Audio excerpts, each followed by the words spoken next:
தமிழ்நாட்டில் வந்து ஒரு 5 வருஷமாக அந்த மாவட்டம் தோறும் புத்தக திருவிழா நடந்து கொண்டு இருக்கிறது. அதில் முதலாக ஒரு புத்தக திருவிழாவில் நான் இன்றைக்கி தான் பேசுகிறேன். அப்படி என்னை பேசுவதற்கு தகுதியானவளாய் தேர்ந்தெடுத்த விழா குழுவினருக்கு நன்றி. எல்லாரும் இந்த புத்தக கண்காட்சியில் வந்தவங்க எல்லாரும் பேச்சாளர்கள் எல்லாரும் படிங்க படிங்க படிங்கன்னு சொல்லி நிறைய சொல்லியிருப்பாங்கன்னு நினைக்கிறேன்.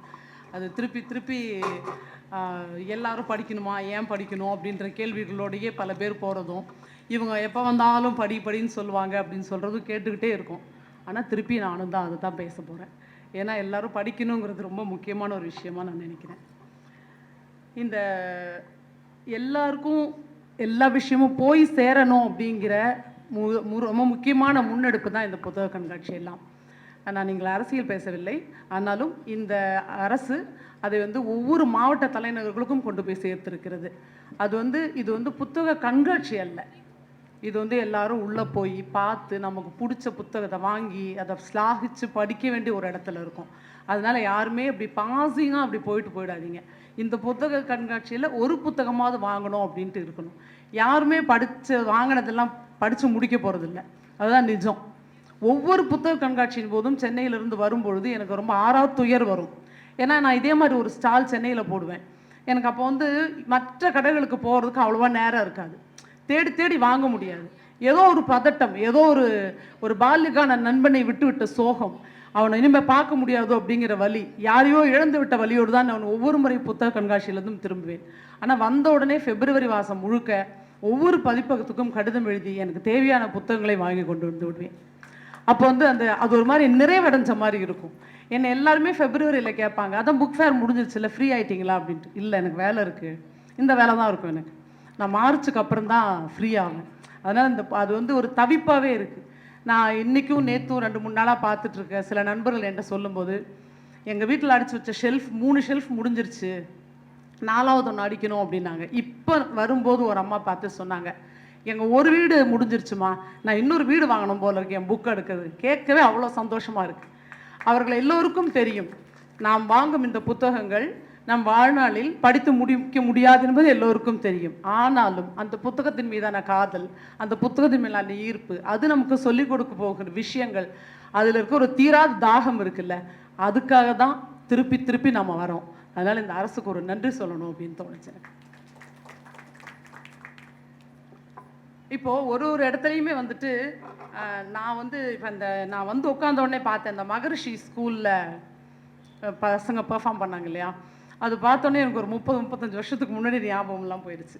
நான் என்னோடய கரியரை ஆரம்பித்ததே மகரிஷி ஸ்கூலில் தான். டீச்சராக நான் இப்போ ஜாயின் பண்ணேன். அது வந்து எனக்கு மறக்க முடியாதது. அதுக்கப்புறம் ஒரு 15 வருஷம் பல்வேறு கல்லூரிகளிலும் பள்ளிகளிலும் நான் வேலை செஞ்சாலும், அந்த மகரிஷி ஸ்கூலில் 3 வருஷம் நான் குழந்தைகளோடு வாழ்ந்த காலம் இருக்குல்ல, என் வாழ்நாளில் நான் மறக்க முடியாத காலம். அப்போ வந்து ஸ்கூல் திறந்தபோது ஊரில் இருக்கிற எல்லாரும் ஸ்கூலுக்கு அனுப்பிச்சாங்க. மகரிஷி ஸ்கூலுக்கு வந்த சிபிஎஸ்சி ஸ்கூல், அது திருவண்ணாமலைக்கு வந்து முதல் சிபிஎஸ்சி ஸ்கூல். நிச்சயமாக எதிரில் இருக்கும் மகரிஷி வித்யா மந்திர் பொறுப்பாளர்களை ஏதோ சொல்லணுன்றதுக்காக எதுக்காக சொல்ல வரேன்னா, ஒரு ஊரில் ஒரு பள்ளி ஆரம்பிக்கும் போது, ஒரு கல்லூரி ஆரம்பிக்கும் போது, மருத்துவமனை கூட ஆரம்பிக்கும் போது நாம் எல்லோரும் அங்கே போகிறோம். நம்ம பிள்ளைகளை கொண்டு போய் சேர்க்குறோம், காலேஜில் கொண்டு போய் சேர்க்குறோம். அந்த காலேஜில் இன்ஃப்ராஸ்ட்ரக்சர் சரியாக இருக்கா, டீச்சர்ஸ் சரியாக இருக்காங்களா, அதெல்லாம் நம்ம பார்க்குறதே இல்லை. கொஞ்சம் பேர், எனக்கு சொந்தக்கார ஒரு பாப்பாவே இருக்கா, அவள் சொல்கிறா, சித்தி நான் வந்து எங்கள் வீட்டில் கல்யாணம் பண்ணிட்டு போன வீட்டில் பக்கத்தில் ஒரு ஹாஸ்பிட்டல் ஆரம்பிச்சிருக்காங்க, இவங்க எல்லாரும் மொத்தமாக வண்டி கட்டிட்டு அந்த ஹாஸ்பிட்டலுக்கு போகிறாங்க அப்படின்ட்டு. ஸோ ஒரு புதுசாக வந்திருக்கிற ஒரு விஷயத்தை பார்க்குறதுக்காக மக்களுக்கு எவ்வளோ ஆர்வம் இருக்குது அப்படின்னு தோணுது. ஆனால் புத்தக கண்காட்சிகள் மட்டுமே அந்த ஆர்வம் வருவதில்லை. புதுசாக தானே இருக்குது, 4 வருஷமாக தானே நம்ம ஊருக்கு வருது. அப்போ திருப்பி வரணும் அப்படின்னும், இங்கே வந்து நிறைய புத்தகங்கள் வாங்கணும் அப்படின்னும் ஏன் தோண மாட்டேங்குது? ஏன்னா நான் வெறும் பேச்சாளராகவோ மொழிபெயர்ப்பாளராகவோ எழுத்தாளராகவோ மட்டும் இல்லை, ஒரு பதிப்பாளராகவும் சமூக அக்கறையோடும் நான் பேசுகிறேன். தயவுசெய்து தப்பாக நினச்சிக்காதீங்க. ஏதோ ஒரு கடை உள்ளே போட்டிருக்கா, அவள் ஏதோ வாங்க சொல்கிறா அப்படின்னு மட்டும் நினச்சிடாதீங்க. 100 கடைகள் இருக்கிறது, லட்சக்கணக்கான புத்தகங்கள் இருக்கின்றன. தேர்ந்தெடுத்து ஏதாவது ஒன்றையாவது வாங்க வேண்டும் என்ற ஆசையில் தான் நான் இதை பேசுகிறேன். ஆக்சுவலாக அந்த வாசிப்புங்கிறது ரொம்ப அற்புதமான அனுபவங்க. அது வந்து அந்த வாசித்தா மட்டுமே அதை புரிஞ்சு நம்ம வந்து என்ஜாய் பண்ண முடியும். நான் முதல்ல சொன்ன மாதிரி வாங்குற எல்லா புத்தகங்களும் உடனே வாசிக்கணும் அப்படின்ட்டு இல்லை இல்லையா. எப்போ வேணாலும் நம்ம அதை கூப்பிடும், நம்ம படிக்க சொல்லி கூப்பிடும். என்னுடைய வம்சி காட்சியகத்தில் ஒரு 20 வருஷமாக நாங்கள் அதை நடத்திக்கிட்டு இருக்கோம். அதில் தா பாண்டியன் மொழிபெயர்த்த லாரி டிரைவரின் கதை அப்படின்னு ஒரு கதையை எனக்கு தெரிஞ்சு நான் ஒரு 200 காப்பி விற்றுருப்பேன். ஆனால் அப்போல்லாம் படிக்கலை. இப்போது நான் சொன்னேன் இல்லையா, சென்னையிலேருந்து வரும்போது பெரிய அங்காளைப்போட வந்தேன்னு. அந்த அங்காளைப்போட வரும்போது இந்த புக்கு படிக்கலையே அப்படின்னு தோணுச்சு எனக்கு. அந்த புக்கை பற்றி நான் நிறைய கேள்விப்பட்டிருக்கேன், நிறைய பேர் சொல்கிறத கேட்டிருக்கேன், அதுக்கு இந்த விமர்சனங்கள்லாம் கேட்டிருக்கேன். ஆனால் அந்த புக்கை படிக்கலை. அப்படி படிக்கணும்னு போகும்போது அந்த தண்ணி அது ரொம்ப அழகாக மொழிபெயர்த்த யூமா வாசுகியோட மொழிபெயர்ப்பு ஒன்று இருக்குது அப்படின்னு ஒன்று சிஸ்டர் சொன்னாங்க. அந்த புத்தகம் எனக்கு தெரியும், ஆனால் இன்னும் வாசிக்கவில்லை. சிகப்பு தலைக்கூட்டை அணிந்த பாப்புலர் மரக்கன்று என்ற அந்த புத்தகத்துடைய பெயர். லாரி டிரைவரின் கதை என்றும் ஒரு மொழிபெயர்ப்பு இருக்கிறது. சிகப்பு தலைக்குட்டை அணிந்த பாப்புலர் மரக்கன்று. எந்த பதிப்பகம் போட்டாங்கன்னு மேடைக்காக நான் சொல்ல விரும்பவில்லை. அந்த புத்தகம் யூமா வாசுகியோட மொழிபெயர்ப்பில் வந்திருக்குது. நான் பிப்ரவரி மாதம் அதை படித்தேன். நண்பர்களே,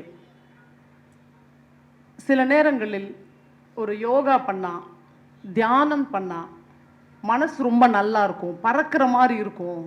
அப்படியே நீங்கள் படுத்துட்டு இருக்க அந்த யோகா மேட்லேருந்து 1 இன்ச்சு பறக்கிற மாதிரி, மிதக்கிற மாதிரி, பஞ்சு போல் ஆகிற மாதிரி இருக்கும்னு சொல்லுவாங்கள்ல, அதெல்லாம் ஆனேன். அந்த புத்தகம் என்னை அப்படியெல்லாம் ஆக்கியது.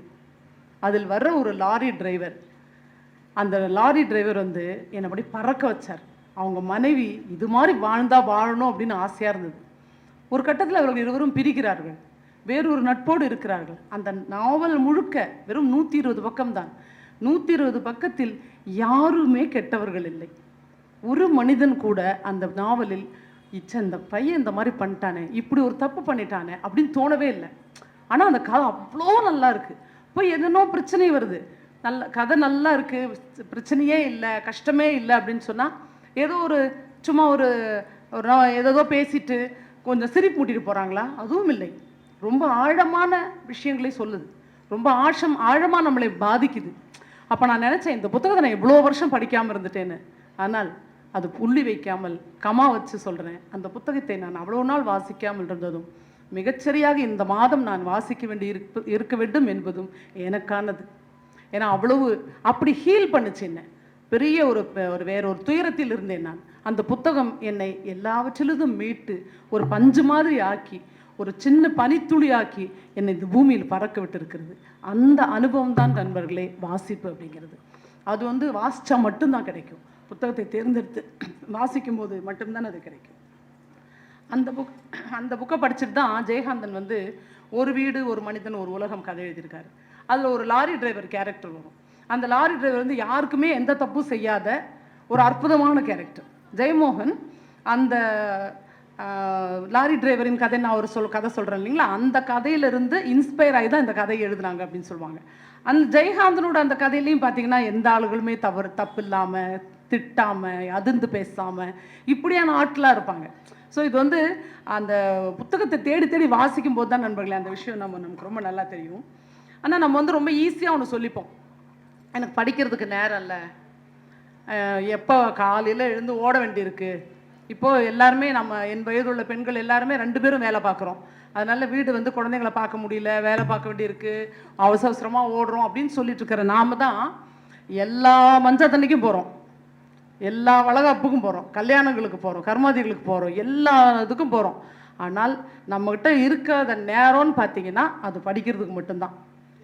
சில பேர் கேட்பாங்க, என்ன படிக்கிறீங்க, ராத்திரியில் லைட் போட்டு என்ன படிப்பீங்க அப்படின்னு சொல்லிட்டு. எனக்கு தோணும், ஒரு ராத்திரியில் படிக்காமல் என்ன பண்ணுவாங்க அப்படின்னு எனக்கு தோணும். அப்படியே எதிரெதிரில் இருக்கிற ஒரு விஷயம்தான் வச்சுக்கோங்களேன். நான் வந்து அவங்க டிஜிபி திலகவந்தி வந்து எனக்கு அவங்க டிஜிபியாக இருக்கும்போதுலேருந்து, அதுக்கு முன்னாடி ஐஜியாக இருக்கும்போதுலேருந்து எங்கள் குடும்பத்தோடு மிக நெருக்கமான நட்புடையவர். அவங்க சொல்லுவாங்க, டிஜிபி ஆன போது நான் ஏன் அந்த பதவியை திருப்பி சொல்கிறேன் அப்படின்னு சொன்னால், that is director general of police. தமிழ்நாட்டின் காவல்துறையின் தலைவராக திலகவதி இருந்த பொழுது ஒவ்வொரு நாளும் 4 மணி நேரம் படிப்பாங்களாம். நாமெல்லாம் என்ன பண்ணிட்டோம்? ஒன்றுமே இல்லை. அந்த மேடம் கரெக்டாக சொல்கிறாங்க, நாமெல்லாம் ஒன்றுமே பண்ணாது, நமக்கு படிக்கிறதுக்கு நேரம் இல்லைன்னு சொல்கிறோம். அவங்க 4 மணி நேரம் படித்து 2 மணி நேரம் எழுதிவிட்டு தான் தூங்குவேன் அப்படின்னு சொன்னாங்க. நான் கேட்பேன், எத்தனை மணி நேரம் தூங்குவீங்க மேடம்னு கேட்பேன். 2 மணி நேரம் தூங்குவேன் ஷைலு அப்படின்னாங்க. அவங்களுக்கு அது போதும். ஏன்னா வாசிக்கிறதுலையும் எழுதுறதுலையும் தன்னோட ஆன்மா மிகவும் நிம்மதியாகி விடுகிறது, சாந்தம் அடைகிறது, நிறைவடைகிறது. அதெல்லாம் அவங்களுக்கு தனியாக அதுக்கெல்லாம் டைம் வேணாம். ஒரு இந்த ரொம்ப சொல்லுவாங்கல்ல, exact time, golden time, prime டைம்லாம் சொல்லுவாங்கல்ல, அந்த மாதிரி ஒரு 2 மணி நேரம் தூங்கினா எனக்கு போதும், மற்ற நேரங்கள் என்னால் முடிகிற வரைக்கும் நான் படிக்கணும்னு ஆசையாக இருக்குது ஷைலுன்னு அப்படி சொல்லிட்டு இருப்பாங்க. ஆனால் இது வந்து இது ஏதோ திடீர்னுலாம் வந்துடாதுங்க. இந்த படிக்கணும் அப்படிங்கிறதும் புக்கு போய் வாங்கணும் அப்படிங்கிறதும் நம்ம எவ்வளோ செலவு பண்ணுறோம், நிறைய செலவு செய்கிறோம், பல விஷயங்களுக்கு செலவு பண்ணுறோம். ஆனால் இந்த புக்கு வாங்குறதுக்கு அப்படின்றது செலவு பண்ணுற மனசும் அது எப்படி படிக்க ஆரம்பிக்கிறதுன்றது ரொம்ப ஒரு பயிற்சி தான். அது ஒரு குழந்தையிலேருந்தே அது வர வேண்டிய பயிற்சியாக தான் நான் நினைக்கிறேன். ஆனால் ஒரு ஃப்ரேஸ் எனக்கு ஞாபகம் வரும், it's not too late to learn something அப்படின்னு ஒரு வரி உண்டு. எதை கற்றுக்கொள்வதற்கும் நாட்கள் போய்விட்டதுன்னு நம்ம நினைக்க வேண்டாம். குழந்தையில படிக்க சொன்னாங்களே, நம்ம தான் பெரியவங்களாயிட்டோமே, பரவாயில்ல அப்படின்னு சொல்லிட்டு ஐஸ் வச்செல்லாம் போயிட முடியாது, பெருசாகிட்டு கூட படிக்கலாம். ஆனால் குழந்தைகளை படிக்க வைக்கிறதுக்கு ஒரு நல்ல வழி இருக்குது. நம்ம வீட்டு குழந்தைகள் வந்துட்டு இரவில் அவங்க தூங்கும்போது தயவு செய்து ஃபோனும் வேறு எதுவும் கொடுக்காம அவங்களுக்கு கதை சொல்லுங்கள். அது மாதிரி அந்த குழந்தைகளின் இரவுகளை சந்தோஷமாக்கக்கூடிய, இரவுகளை வண்ணமயமாக்கக்கூடிய, இசைமயமாக்கக்கூடிய ஒன்றுமே இல்லை என்று எனக்கு தோன்றுகிறது. நான் சிறு வயதிலேருந்து என் மகன் பூங்குட்டி கேட்குற நாள்லேருந்து நான் அவனுக்கு கதை சொல்லுவேன். 2 வயசுலேருந்து நினைக்கிறேன், என்னோட ஞாபகம் சரியாக இருந்தால் சொல்லுவேன். அவன் 17 வயசில் காலேஜுக்கு போனப்போ ஃபஸ்ட்டு ஃபோன் பண்ணி அழுதான். அம்மா முதல் நாள் நான் உன்ட்ட கதை கேட்காம தூங்குறேன், எல்லாம் தூங்க முடியலை அப்படின்னு சொன்னான். நீ படிக்க ஆரம்பி அப்படின்னு சொன்னேன். நான் நம்ப வேண்டும் நண்பர்களே, எனக்கு ரொம்ப சந்தோஷமாக இந்த இடத்துல நான் சொல்லிக்க விரும்புகிறது என்னென்னா, நானும் என் கணவரும் படித்ததை விடவும் மிக அதிகமாக எங்களை தாண்டி சென்று விட்டான் என்று தான் சொல்ல தோன்றுகிறது. நாம் எல்லோரும் புத்தகங்களை ஒரு ஷெல்ஃபில் அடுக்கி நம்மளுடைய துணிமணிகளையும் ஆபரணங்களையும் பீரோவில் போட்டு பூட்டி வைத்து கொண்டிருப்போம். அவன் மாறாக தன்னுடைய துணிகளை ஒரு டிராவல் பேக்கில் போட்டு மூடிட்டு பீரோ முழுக்க புக் அடிக்க வச்சுட்டு அதை பூட்டிட்டு சாவியை போட்டு போய்கிட்டு இருக்கான்.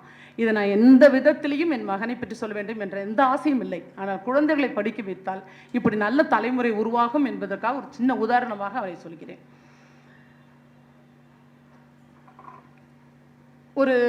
நேற்று ஒரு குழந்தை எங்கள் வீட்டுக்கு வந்திருந்தான். அந்த குழந்தை வந்து பார்த்துட்டு என்னோட ஆஃபீஸ்க்கு வந்து உட்காந்தாவன். அப்போ நான் கேட்டேன், படிக்கிறியா கண்ணே, இந்த மாதிரி புக்ஸ், குழந்தைங்களுக்கான புக்ஸ் எல்லாம் இருக்கணும்னா அவன் ரொம்ப ஒரு மனசு ரொம்ப சலிப்போட விரக்தியோட ஒரு மொழியில் அவன் சொன்னான், படிக்கவே முடியல ஆண்டி, சப்ஜெக்ட் படிக்கவே எனக்கு நேரம் இல்லை ஆண்டி அப்படின்னு சொன்னான். இந்த சப்ஜெக்ட் படிக்கவே நேரம் இல்லைன்னு சொல்கிற குழந்தைங்களை பார்க்கும்போது எனக்கு ரொம்ப பரிதாபமாக இருக்குது. ஏன்னா அதுக்கு நாமெல்லாம் சேர்ந்து ஒரு காரணம். அந்த குழந்தைங்கள எப்படியாவது ஒரு டாக்டர், அது வந்து அப்படியே டாக்டர், டென்டிஸ்ட்டு, வெட்டினரி டாக்டர், அப்படி போய் ஹோமியோபதி, சித்தா, ஏதாவது ஒன்று டாக்டர்னு வந்துட்டால் பத்தாதான்னு படிக்க வைக்கிறோம். அந்த குழந்தைக்கு அதை படிக்க முடியுமா, அதனால் அது செய்ய முடியுமா அப்படின்னு எந்த விஷயத்தையும் நம்ம யோசிக்கிறதே இல்லை. நான் எனக்கு கிடைக்காத ஒரு விஷயம், நான் கனவு கண்டே அதை முடியல அப்படின்னு குழந்தைங்க மேலே ஏற்றி சொல்லி அவங்களுக்கான அந்த முக்கியமான படிப்பு, வாசிப்பு அப்படின்றதெல்லாம் இல்லாமல் போய் இந்த 5 சப்ஜெக்ட் இருக்குல்ல, அது இப்போ கூட நிறைய வந்துருச்சுன்னு நினைக்கிறேன். நான் வேலை பார்க்கும்போது அந்த சப்ஜெக்ட் இப்போ ஒரு 12-13 சப்ஜெக்ட் இருக்குன்னு நினைக்கிறேன். அப்படி ரொம்ப வேரியேஷனோட குழந்தைங்க படிக்கும்போது அந்த குழந்தைங்களுக்கு நிஜமாவே படிக்க நேரம் இல்லை. ஆனால் அந்த படிக்க முடியாத அந்த குழந்தைகள் இருக்காங்கல்ல, நீங்கள் என்ன வேணாலும் படிக்க வைங்க, ஐசிஎஸ்சி சிலபஸ்ஸு, சிபிஎஸ்சி சிலபஸ்ஸு, இன்னும் என்னென்னமோ சிலபஸ் எல்லாம் வந்துருச்சு, படிக்க வைங்க, அவங்க படிக்கட்டும், ஹையர் எஜுகேஷன் போட்டும். அதுக்கப்புறம் அவங்க என்ன பண்ணுவாங்க, நிறைய பணம் சம்பாதிப்பாங்க. பணம் சம்பாதிச்சு உங்கள் வீட்டில் இருக்க போகிறதில்ல, நம்ம எல்லாரையும் அனாதைகளாக்கிட்டு, அல்லது தனி அனாதைகள் மீன்ஸ் அப்படி சொல்கிறேன் நான், தனியாராக்கிட்டு அப்பா அம்மாக்கள் மட்டும் வீட்டில் இருக்க, அவங்க எங்கேயோ போய் அமெரிக்காவில் போய் சம்பாதிச்சு உங்களுக்கு பணமாக அனுப்புவாங்க. அனுப்பிட்டு அதை நம்ம வாங்கி வச்சுப்போம். அதை வாங்கி வச்சுட்டு பிள்ளைங்க வந்து 2 வருஷத்துக்கு ஒரு தடவை வரும், 2 மாதம் லீவுக்கு வருவாங்க. லீவுக்கு வரும்போதே 2 மாதம் எவ்வளோ ஊருக்கு சுற்றணும், எங்கெல்லாம் போகணும்னு பிளான் பண்ணிட்டு வருவாங்க. அதெல்லாம் பிளான் பண்ணுவாங்க. நாம் இங்கே இருந்து நம்ம பார்த்தா அவங்களுக்கு என்னெல்லாம் முறுக்கு, சீடை, மிளகாத்தூள், அந்த தூள் இந்த தூள்னு அரைச்சி அவங்களுக்கு கொடுத்து அனுப்புவோம். படிக்கிற பிள்ளையாக இருந்தால் கொஞ்சம் ஒரு 5 கிலோக்கு புக்கு கொடுத்து அனுப்புவோம். அப்புறம் பெரியவர்கள் மரணத்தை பார்த்து எதிர்பார்த்து கொண்டு வாழ்ந்து கொண்டிருக்கிறோம். இதுதான் ரொம்ப ரியாலிட்டியாக இருக்குது. பல குடும்பங்களில் வயதானவர்கள் பிள்ளைகள் எல்லாம் வெளியூருக்கு அனுப்பிவிட்டு மரணத்தை எதிர்கொண்டு காத்திருக்கிறார்கள். என்னுடைய நண்பர் பேசுவதற்கிடையில் ஒரு முறை சொன்னார், கேரளாவில் எல்லா வீடுகளும் மிகப்பெரிய பெரிய வீடுகள், இந்த பைபாஸில் கட்டியிருக்காங்க ஷெல்லுஜா அப்படின்னாரு. நான் சொன்னேன், அது என்ன பைபாஸில் அவ்வளோ குறிப்பிட்டு சொல்கிறீங்க அப்படின்னு கேட்டேன். ஆமாம், எல்லாருமே இடம் வாங்கி பைபாஸில் வீடு கட்டியிருக்காங்க, அது என்ன பெருமைன்னு தெரியுமா உங்களுக்கு? இல்லை தெரியல. இப்படி பைபாஸில் கிராஸ் பண்ணி போவால ஒரு காரில், அப்படி போகும்போது இது சாக்கோவோட வீடு, இது மேனோன் வீடு அப்படின்னு சொல்லணுமா. அந்த கௌரவத்துக்காக பெருசு பெருசாக வீடு வாங்கி கட்டிடுவாங்க. கட்டிட்டு பிள்ளைங்க எல்லாம் என்ன பண்ணுறாங்க, ஃபாரினுக்கு போயிடுவாங்க. இந்த அப்பா அம்மா மட்டும் இங்கே இருப்பாங்க. அப்போது இந்த அப்பா அம்மா வந்து என்ன பண்ணணும் அப்படின்னு சொன்னால், அவங்களுக்கு கரெக்டாக அவங்க வர்ற பணத்தை அக்கௌண்ட்டில் போட்டு இங்கே சேர்த்து வைக்கணும், அவ்வளோதான். அதில் யாராவது ஒருத்தர் செத்து போயிட்டாங்கன்னா என்ன பண்ணுறது அப்படின்னும் போது அந்த ஒரு ஆள் இருப்பாங்க மீதி. அந்த ஒரு ஆளும் சாகும்போது அந்த மரணத்தை தன் பிள்ளைகளுக்கு சொல்வதற்கு கூட ஆள் இல்லாமல் போய் பல நேரங்களில் மார்ச்சுரியில் வந்து கொல்லப்படாத பிணங்களாய் நிறைய பிணங்கள் அந்த கேரள மார்ச்சுரியில் இருக்கிறது என்று வருத்தத்தோடு சொன்னார். நான் நினைக்கிறேன், இந்த வெறும் கௌரவத்தையெல்லாம் விட்டுட்டு குழந்தைங்க சாதாரணமாக படிக்கட்டும், சாதாரணமாக வேலைக்கு போட்டோம். இப்போ நம்ம தலைமுறையில் குமார் சார் இருக்கார் என்னோட எதிரில். அவர் எவ்வளவுலாம் பட்டங்கள் பெற்று எவ்வளவுலாம் பெரிய பெரிய இடத்திற்கெல்லாம் போயிருக்கிறார். அவர் இந்த ஊர்லேயே தான் இருக்கார். நான் பார்க்குற நாள்லேருந்து ஒரு 20 வருஷமாக அம்மாவும் அவருமா இந்த ஊரில் தான் இருக்காங்க. அவங்க சந்தோஷமா இல்லையா? அப்போ நம்ம எதையோ எதற்கோ கௌரவம் அப்படின்ற பேரில் எங்கேயோ போயிட்டு எது சுவாச மூச்சோ அதை வந்து நம்ம விட்டுடுறோமோ அப்படின்னு தோணுது. அந்த குழந்தைங்களுக்குமே கூட வெறுமே சப்ஜெக்ட் படித்த குழந்தைங்க வெளியில் போய் தனக்கு ஏதாவது ஒரு பிரச்சனைன்னு வந்தால் டக்குன்னு அவங்களால அதை சால்வ் பண்ணவே முடியல. அப்படி சால்வ் பண்ண முடியாத குழந்தைகள் தான் பல இந்த ஜூனியர் காலேஜஸ்ன்னு சொல்கிற +1 +2 மட்டும் இருக்கிற கல்லூரிகளில் ஹாஸ்டலில் சேர்த்து விடுற பிள்ளைகள், பல பிள்ளைகள் சூசைட் பண்ணிக்கிறது நம்ம பார்க்குறோம். 16 வயசுல என்னங்க கஷ்டம் வந்துட போது அந்த பையன் சாகணும்? அவன் வாழ வேண்டிய பையன் இல்லையா? அவன் இன்னும் எவ்வளவு காலம் வாழணும்? இந்த சமூகத்துக்கு எவ்வளவெல்லாம் செய்தி சொல்ல வேண்டி இருக்கிறது இல்லையா? பச்சைப்பன் சார் சொல்லும்போது சொன்னார், பசி காதல் பித்துன்னு ஒரு புக் எழுதியிருக்காங்க. அது ஏன் வெளியே தெரியவில்லை என்ற தெரியலேன்னு சொன்னார். இல்லை சார், அது வந்து போன மாதம்தான் வெளிவந்தது. மிக சந்தோஷமாக நான் சொல்லிக் கொள்கிறேன், இன்னும் ஒரு 200 பிரதிகள் முடிந்தால் மிக நிச்சயமாகவே 1000 பிரதிகள் முடிந்து போகிறது என்பதை சந்தோஷமாக சொல்கிறேன். அந்த புத்தகத்தில் அந்த வண்ணமடிப்பவனாக வரும் முகமது அப்பாஸ் ஒரு வீட்டுக்கு வண்ணமடிக்க போகிறார். வண்ணமடிக்க போகும்போது யாருமே இருக்க மாட்டேங்கிறாங்க அந்த வீட்டில், காலியாக இருக்குது அந்த வீடு. சுண்ணாம்படிக்க போகிறார் இவர். அந்த 2 பேரை துணைக்கு கூட்டிகிட்டு போகிறாரு. இந்த வீட்டுக்கு நீங்கள் சுண்ணாம்படிக்கணும், நீங்கள் எவ்வளோ பணம் கேட்டாலும் தரேன் அப்படின்னு சொல்லிட்டு அந்த வீட்டு சொந்தக்காரர் சொல்கிறாரு. சரின்னு இவங்க போகிறாங்க. 2 நாள் சுண்ணாம்படிக்கிறாங்க. அப்புறம் ரோட்டில் வந்து தான் சாப்பிட போகணும், ஒரு சின்ன கடையில் போது சாப்பிட போகிறாங்க. திரும்பி வந்துட்டு வரும்போது அந்த ஊருக்காரன் ஒரு ஆள் நின்று, அந்த வீட்லேயே சுண்ணாம்படிக்க போகிறீங்க அப்படின்னு நக்கலாக ஒரு கேள்வி கேட்குறான். ஆமாம் அப்படின்னு சொன்னேன். இல்லை, அந்த வீட்டுக்கே போகிறீங்களா, அங்கேயே தங்குறீங்களா அப்படின்னு கேட்குறான். ஆமாம், அங்கே தான் தங்குறேன் அப்படின்றாரு. தெரியாதா உங்களுக்கு அது அப்படின்னு கேட்குறாங்க. சரி சொல்லுங்கள், ஏதோ சொல்ல வரீங்க சொல்லுங்கள் அப்படின்னு அவர் கேட்பான். ஒன்றும் இல்லை, அங்கே 2 பேர் தூக்கு மாட்டி செத்துட்டாங்க தெரியுமா உங்களுக்கு அப்படின்னு கேட்குறாங்க. இவருக்கு லேசாக ஒரு பயம் வருது. இவர் வந்து ரொம்ப லெஃப்டிஸ்ட், கடவுள் நம்மளுக்கு மறுப்பாளர். அவருக்கு அந்த பயம் இல்லை. இந்த கூட இருக்காங்க பார்த்தீங்களா 2 பசங்க, அவங்களுக்கு கை கால்லாம் ஓதுறது. அவங்க வந்து வீட்டுக்கு வந்து என்ன சொல்கிறாங்க, சேட்டா நீங்கள் போய் சுண்ணாம்படிக்கணும் அடிச்சுக்கோங்க, எங்களுக்கு வேணாம், எங்களுக்கு பயமாக இருக்குது, நாங்கள் போகிறோம் அப்படின்னு திரும்பி போயிடுறாங்க. இப்போ இவர் என்ன பண்ணுறாரு, மகளோட கல்லூரி ஃபீஸ் கட்டணுன்றதுக்காக நான் தனியாகவே இது சுண்ணாம்படிச்சு தரேன் அப்படின்னு சொல்லிட்டு அந்த வீட்டு ஓனர்கிட்ட சொல்லி அந்த வேலையை வாங்கிக்கிறார். அதெல்லாம் இல்லை நண்பர்களே விஷயம். அந்த வீட்டில் எல்லா அறைகளையும் முடித்துவிட்டு கடைசியாக ஒரு அறையை அந்த வீட்டின் சொந்தக்காரர் திறந்து காட்டுகிறார். திறந்து காட்டும்போது அவர் சொல்கிறார், நான் உண்மையை சொல்கிறேன், இந்த வீட்டில் தான், இந்த ரூமில் தான் அந்த பையன் செத்து போனான் அப்படின்னு சொல்கிறார். இவர் அந்த அறையை திறந்து பார்க்கும்போது ஒரு ரோஜா வண்ண நிறத்தில் டிஸ்டம்பர் அடித்த அந்த அறையில் நிறைய இடங்களில் உன்னால் முடியும், நீ தான் ஜெயிப்பாய், உன்னால் முடியவில்லை என்றால் வேறு யாரால் முடியும், நீ வளர்ந்தே தீர்வு, இப்படியே பாசிட்டிவ் தாட்ஸாக எழுதி வச்சுருக்கோம் அந்த ரூமில்.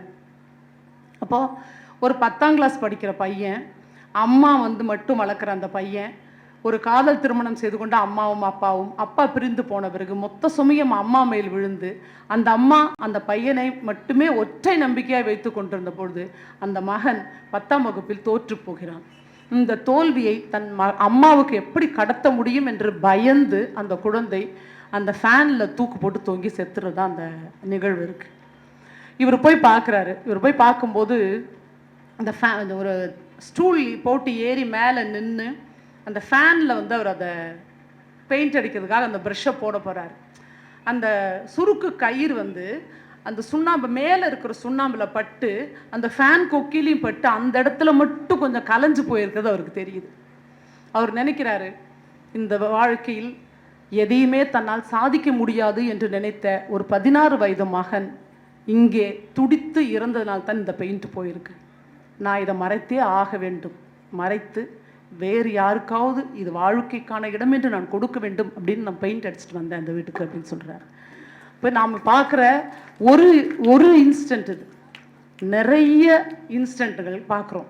அவங்க என்னன்னா சப்ஜெக்ட் மட்டும்தான் தெரியும். எவ்வளவு பெரிய பையனாக இருந்தாலும், எவ்வளவு திடீர்னு காதல், திடீர்னு கல்யாணம், திடீர்னு விவாகரத்துன்னு போய்கொண்டிருக்கிற நாட்களில் தன்னுடைய பிரச்சனைக்கு என்ன பண்ணணும்னு தெரியாமல் இருக்கிற தவிப்பு தான் அந்த குழந்தைகளுக்கு. ஒரு வகையில் பெற்றோர்களான நாமும் அதற்கு காரணம். அவர்களை வேறு விதமாக திருப்பி, வெறும் படிக்கிறது மட்டும் இல்லை, அவனுக்கு டான்ஸ் ஆட பிடிச்சிருதுன்னா டான்ஸ் ஆட விடுங்க, நாட்டியம் வரைய பிடிச்சதுன்னா வரைய விடுங்க. முதல்ல நீ என்னடா படிக்கணும்னு நினைக்கிற, நீ என்னம்மா படிக்கணும்னு நினைக்கிறேன்னு குழந்தைகளை தயவு செய்து கேளுங்கள். நான் படிக்காத இடத்துல, நான் போகாத இடத்துல அப்படின்னு சொல்லாதீங்க. பிரபஞ்சம் சொல்வார், உங்களுடைய ஒழுக்க சிலுவைகளை சுமந்து கொள்வதற்காக அல்ல உங்கள் பிள்ளைகள், அவர்கள் உங்கள் மூலமாக உலகத்திற்கு வந்தவர்கள், அவ்வளவுதான். அதனால் நான் போகாத இடம், நான் வாங்காத மார்க்கு எப்படி வாங்க முடியும்? ஒரு நீந்துற மீனை மரத்தில் ஏறுன்னு சொன்னால் நிச்சயமாக முடியாது. அது நீந்த தான் முடியும், மரத்தில் ஏறவே முடியாது. ஒவ்வொரு முறையும் அந்த மரத்தில் ஏறும் மீன் தன்னால் முடியாதோ முடியாதோ என்று நினைத்து நினைத்து திரும்பி வருகிற அவ்வளவு தாழ்வு மனப்பான்மையை குழந்தைகளுக்கு கொடுக்காதீர்கள். இதற்கு ஒரு சின்ன விஷயமாக வாசிப்பும் உங்களுக்கு நிச்சயமாக அந்த குழந்தைகளுக்கு உதவும் என்று நினைக்கிறேன். நான் இலக்கியத்தில் தான் நிறைய கற்றுக்கிட்டேன். இலக்கியம் எனக்கு நிறைய கொடுத்துருக்கு. அன்பை, காதலை, நட்பை எல்லாவற்றையும் கொடுத்துருக்கிறது. அது மாதிரி போன மாதம் மறைந்த எழுத்தாளர் எம்டிவியோட கதை நான் ஒரு 22 வருஷத்துக்கு முன்னாடி படித்தேன். அந்த கதையில் வர ஒரு நாயகி தனக்கு ஏதாவது சின்னதாக உடம்பு சரியில்லைனா கூட அப்படியே சுணங்கிடுவான். ஐயோ நம்மளால் ஒன்றும் முடியாது, அப்படி சில கேரக்டர் இருக்காங்கல்ல. அது பெண்களில் மட்டும் இல்லை, அந்த கதையில் பெண்கள் இருக்காங்க, அவ்வளோதான். அவள் ரொம்ப டக்குன்னு உடம்பு சரியில்லைன்னு சொல்லி வீட்டிலோட எல்லாரோட கேரும் தான் மேலே இருக்கணும் அப்படின்னு நினைப்பான். அப்படியான ஒரு பொண்ணாக இருப்பாள்.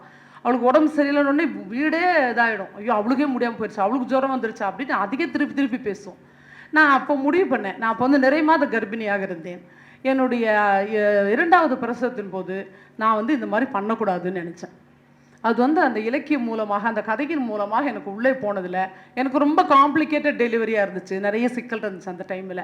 ஆனால் எனக்கு ஒரு மகள், ரொம்ப அழகான ஒரு மகள் பிறந்தாள். அந்த டைமில் நான் வெளியே வரும்போது நான் முதலே டாக்டர்ஸ்ட்ட சொன்னேன், நான் எழுந்து நடந்து போகிறேன் இந்த ரூமில் இருந்து அப்படின்னு சொன்னேன்.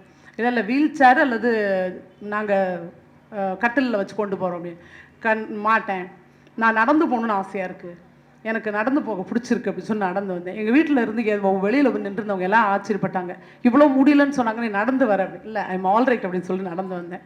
ஸோ அது ஒரு சின்ன புள்ளியை எனக்கு அந்த கதை தான் சொல்லி கொடுத்தது. நிச்சயமாக ஒவ்வொரு இடத்திலும் ஒருவருக்கும் ஏதோ ஒன்று அப்படி சொல்லி கொடுத்துக்கிட்டே இருக்கும்.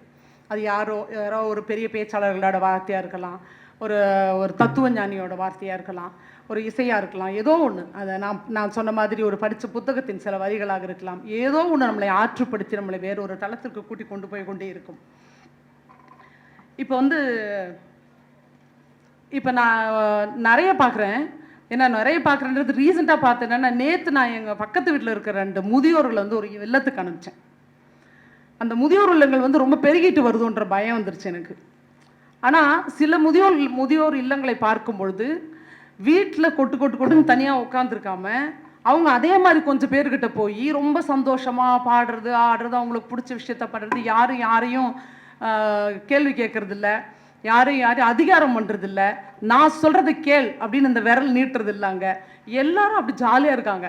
அப்படி ஒரு நிமிஷம் எனக்கு என்ன தோணுச்சுன்னா, இந்த முதியோர்கள்லாம் பரவாயில்லையோ அப்படின்னு தோணுச்சு. ஆனால் தப்பு. நம்மை மிக அற்புதமாக பார்த்த நம்ம அம்மா அப்பாக்களையே நாம் முதியோர் இல்லத்தில் சேர்த்து விடுவோம் என்றால், முதியோர் இல்லங்களில் சேர்த்து விட்ட நம்மை பார்த்து வளரும் நம் குழந்தைகள் நம்மை எங்கே கொண்டு போய் விடுவார்கள் என்பதை நாம் யோசிக்க வேண்டும். அந்த குழந்தைகளை பத்திரமாக பார்த்துக்கொள்ள வேண்டும் நண்பர்களே. அது மாதிரி நான் முடிச்சிடறேன். அவர் தோழர் பேச இருக்காரு. சமீபத்தில் நான் படித்த ஒரு கதையை மட்டும் உங்கள்கிட்ட சொல்லணும்னு ஆசைப்பட்றேன். இந்த மழை வந்துச்சு இல்லையா, டிசம்பர் 1ஆம் தேதி பெருமழை பெய்யுதில்ல, திருவண்ணாமலை காணாத ஒரு மழை பெய்யுது இல்லையா. அப்போ நான் வந்து எந்த வேலையும் இல்லை எனக்குன்னு புத்தக கண்காட்சி வேலையில் இருந்தேன். மழை பெய்ததுனால வேலை இல்லாமல் போயிடுச்சு. அதனால் எங்கள் நிலத்தில் உட்காந்து ஒரு ரூமில் உட்காந்து படிக்க ஆரம்பித்தேன்.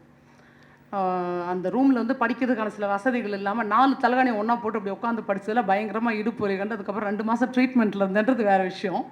ஆனால் நான் படித்த புத்தகம் வாரிஸ் டைரி என்று ஆப்பிரிக்க சோமாலிய பெண்ணை பற்றி எழுதப்பட்ட ஒரு புத்தகம். வாரிஸ் டைரி, பாலைவன பூ என்று பெயர். அந்த வாரிஸ் என்கிற பெண் ஆப்பிரிக்காவில் சோமாலியாவில் வாழ்கிற ஒரு பெண். அந்த சோமாலிய மக்களுக்குள் ஒரு சடங்கு இருக்குது. அதை பற்றி படிக்க எனக்கு ரொம்ப அதிர்ச்சியான நிறைய தகவல் கிடைச்சிது. அது என்ன சடங்கு அப்படின்னு சொன்னால், பெண் குழந்தைகளாக பிறந்து விட்டால் 5 அல்லது 6 வயதில் அந்த பெண்ணை அந்த பாலைவனத்துக்கு கூட்டிகிட்டு போவாங்க. ஏன்னா அவங்க எல்லாருமே பாலைவனத்தில் வாழறவங்க தான். ஒட்டகம் மேய்க்கிறது தான் அவங்க வேலை. அவங்களோட வாழ்நாள் சாதனையே ஒரு தண்ணீர் இருக்கும் இடத்தை பார்த்துடணும் அப்படிங்கிறது அவங்களோட வாழ்நாளோட சாதனையாக இருக்கும். அப்படி அலைஞ்சிட்ருக்கிற அந்த நாட்களில் எல்லாருமே அவங்க வந்து குழுக்களாக சிறு குழுக்களாக வந்துட்டு பாலைவனத்திலே இருக்காங்க. அப்போது அந்த 5-6 வயசாச்சுன்னா அந்த வீட்டில் இருக்கிற அந்த பொம்பளை குழந்தைய அப்பா அம்மாவே கூட்டிகிட்டு போவாங்க. கூட்டிகிட்டு போய் பாலைவனத்தில் ஒரு இடத்துல உட்கார வச்சு, நிழல்லாம் இல்லைல்ல, அந்த இடத்துல உட்கார வச்சு பெண்ணின் பிறப்புறுப்பை பிளேடாலேயோ கத்தியாலேயோ அறுத்து ரத்தம் முழுவதும் வடிய விட்டு கொஞ்ச நேரம் பொறுத்து முள் இருக்குல்ல, அப்படி அங்கே ஒரு முள் சொல்கிறாங்க, அந்த முள்ளை வச்சு அந்த பிறப்புறுப்பை தைக்கிறார்கள். தைச்சிட்டு அந்த பொண்ணை அங்கேயே ஒரு டென்ட் மாதிரி போட்டு விட்டு வந்துடுறாங்க. 2-3 நாட்கள் கழித்து அந்த பொண்ணே அவங்களோட அம்மா அப்பா இருக்கிற இடத்த தேடி வரணும். அப்படி வந்துட்டா அப்படின்னு சொன்னால் அவள் முழுமையடைவதாக கருதி அந்த குடும்பம் அந்த பெண்ணை ஏற்றுக்கொள்கிறது. இப்படி ஒரு மிக மோசமான துயரமான பெண்களுக்கு எதிரான ஒரு சடங்கை செய்து கொண்டிருக்கிற சோமாலிய மக்கள் இன்றும் இருந்து கொண்டிருக்கிறார்கள். அவங்க என்ன சொல்கிறாங்க அப்படின்னு சொன்னால், அப்படி செய்யப்பட்ட ஒரு பெண் தான் திருமணத்திற்கு தயாராகவும் கணவனுக்கு கட்டுப்பட்டவளாகவும் குடும்பம் நடத்த தகுதியானவளாகவும் ஒரு அம்மாவாவதற்கு தகுதியானவங்களும் இருக்க முடியும்னு நீங்கள் யோசிச்சு பாருங்கள். பெண்களுக்கு இன்னும் அதிகமாக தெரியும். ஒரு 5 வயதில் பிறப்புறுப்பை சிதைத்த விருத்த சேதனம் என்கின்ற சொல்கிறார்கள். அந்த வேலையை செய்த அந்த பெண் பூ பெய்தும் போது அவள் படும் வலி, யூரின் இன்ஃபெக்ஷன் அப்படி இருக்குன்னு ரொம்ப ஃபேஷனாக நம்ம சொல்லிட்டு இருக்கோம்ல, அப்படியான சில உடல் உபாதைகள், இதெல்லாம் வந்து அந்த பொண்ணு என்னத்துக்கு ஆவான்னு சொல்லுங்கள். ஆனால் அவங்க என்ன சொல்கிறாங்க, இப்படி செய்கிறதுக்கு குரான் சொல்லி இருக்குன்றாங்க. ஆனால் நண்பர்களே, ஆனால் மிக நிச்சயமாக குரானில் அப்படி ஒரு வரி கூட இல்லை. பெண் சமூகத்தை அடிமையாக்க வேண்டும் என்று நினைத்த ஆண் சமூகம் ஏற்படுத்தி இருக்கிற ஒரு விதிதானே தவிர குரானில் எந்த இடத்திலும் எந்த மொழியிலும் இப்படி விருத்த சேதனம் செய்ய வேண்டும் என்று சொன்னதே இல்லை. அப்படி விருத்த சேதனம் செய்யப்பட்ட வாரிஸ் என்ற அந்த 13 வயது பெண், 5 வயதில் அவளுக்கு இந்த மாதிரி நடக்குது. 13 வயசு வரைக்கும் அப்பா அம்மா கூட இருக்கிறா. அவங்க அப்பா ஒரு நாள் காலையில் சொல்கிறாரு, நாளை காலையில் உனக்கு கல்யாணம், 5 ஒட்டகம் வாங்கிட்டேன் அப்படின்றாரு.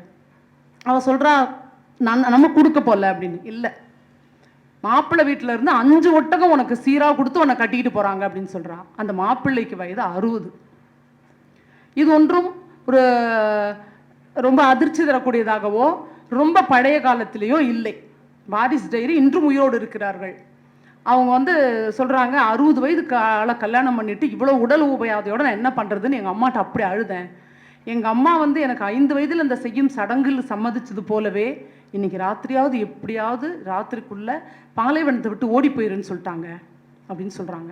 அந்த பாலைவனத்தை விட்டு அந்த பெண் அந்த ஊருக்குள்ளே வர்ற அவ்வளோ ஒரு 4-5 நாட்கள் நடந்து அந்த பெண் வர்ற டைம் இருக்குல்ல, அதை எழுதியிருக்கான் அந்த டைரி, அந்த புக்கில். நம்மளால் அழாமல் படிக்கவே முடியாதுங்க. நம்மளாம் ரொம்ப பிளஸ்டாக இருக்கோங்க. நம்மளாம் ரொம்ப சந்தோஷமாக, ரொம்ப நிறைவாக, நிம்மதியாக இருக்கோம். நம்ம நிம்மதியில் இன்னும் ஒரு நிம்மதியை கூட்ட முடியுமான்னு தான் பார்த்துட்ருக்கோமே தவிர எந்த குறையும் இல்லாமல் தான் வாழ்ந்துட்டுருக்கோம் நம்ம. ஆனால் அவள் காலில் செருப்பு ஓட்டதே கிடையாது. முள்ளு தைக்குமா, அதை பிடுங்கி போட்டு அவள் கால் முழுக்க அடிபட்டு இருக்கும். அந்த காலோடு அந்த நைட்டில் வந்து பாலைவனம் மிக அதிகமாக குளிரும், பகலில் மிக அதிகமான வெயில் இருக்கும். இரண்டையும் தாண்டி ஒரு ஊருக்குள் போய் அங்கே சர்வைவ் ஆகி அந்த பொண்ணு என்னென்னமோ வேலை செஞ்சு ஒரு 20 வயசில் ஒரு மாடலிங்காக போய் அதுக்கப்புறம் ஐநா சபைக்குள்ள இந்த மாதிரியான பெண்களுக்கான தீர்வுக்கான ஒரு தூதராக அவங்க போகிறாங்க. இன்றைக்கி வாரிஸ் டைரி வந்து ஐநா சபையில் சோமாலிய பெண்களுக்கான தூதுவராக இருக்கிறார். நண்பர்களே, இந்த எழுத்து என்னிடம் வர வேண்டுமானால் ஒரு மொழிபெயர்ப்பாளர் தேவை, ஒரு பதிப்பகம் வேண்டும், ஒரு எழுத்து வேண்டும், இது எல்லாம் படிக்கவும் வேண்டும். இது எதுவுமே இல்லை என்றால் இந்த மேடையில் நான் வாரிசை பற்றி பேசி கொண்டிருக்கவே முடியாது. ஏன்னா அது அவ்வளவு தூரத்தில் இருக்கிற ஒரு நாடு, அதனோட சடங்கு, அது எதுவுமே நமக்கு தெரியாமல் போயிடும். அதனால் அந்த புத்தகம் இங்கே இருக்குன்னு நினைக்கிறேன், வாங்கி படிங்க. இந்த ஒரு ஜெயகாந்தனோட வாசகி ஒருத்தவங்க வந்து கொஞ்சம் வயசானவங்க, ஒரு 65 வயசானவங்க வந்து சென்னையில் ஒரு பதிப்பகத்தில் போயிட்டு ரொம்ப பதட்டமோடு போய் அந்த பத்திரிகை அலுவலகத்தில் ஒரு செய்தி கேட்டாங்களாம். ஜெயகாந்தனோட மொத்த தொகுப்பு வேணும் எனக்கு, கிடைக்குமா அப்படின்னு கேட்டாங்களாம்.